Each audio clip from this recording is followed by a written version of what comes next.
C'est l'hôpital qui demande la charité. Au moins 4 millions d'euros pour le désamianter et le raser, mais combien pour le réhabiliter ou reconstruire un nouveau projet sur ces 17 000 mètres carrés en plein centre-ville? Épineux problème pour les candidats à la mairie de Rochefort. En 9 ans, on a perdu 700 000 euros, puisque ça a coûté 700 000 euros de frais de surveillance et de gardiennage. C'est Alexis Blanc qui s'était positionné le premier dans la campagne. Son idée, un centre aquatique au cœur de ce quartier thermal. On pourra s'adresser à la fois aux grands-parents, aux parents et aux enfants. Aux grands-parents pour la partie cure, aux parents pour la partie spa, bien-être, activités différentes, et puis surtout aux enfants pour la partie ludique.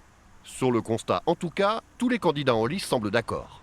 Ah, il faut que ça disparaisse, c'est très laid, c'est prodigieusement laid.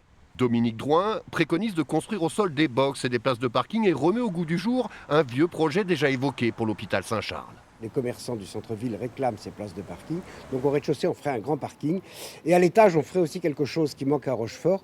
C'est une grande salle de spectacle, de colloque, quelque chose de très moderne. Et l'ensemble serait fait dans une architecture qui respecterait l'environnement architectural. Le maire actuel, lui, n'a pas encore tranché. Si économiquement on peut réhabiliter la tour, il faudra la garder. Si économiquement on ne peut pas la réhabiliter, il faudra la raser.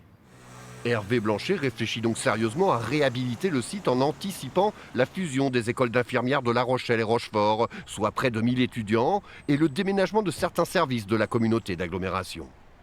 En plus de ce campus urbain, l'idée est de ramener, de relocaliser les agents de l'agglomération et de la ville qui sont excentrés. Ça représente 200 personnes. Pareil, ce sont des gens qui n'habitent pas forcément Rochefort, mais qui y travaillent, qui entre midi et deux peuvent aller dans les commerces, au restaurant. Ça participe à la vie. La liste citoyenne Cap Rochefort et Lutte ouvrière exige un référendum sur la question. Le socialiste Rémi Letroux, lui, veut raser l'hôpital pour faire du logement. L'avenir de Saint-Charles se décidera donc le 15 mars dans l'Isoloir.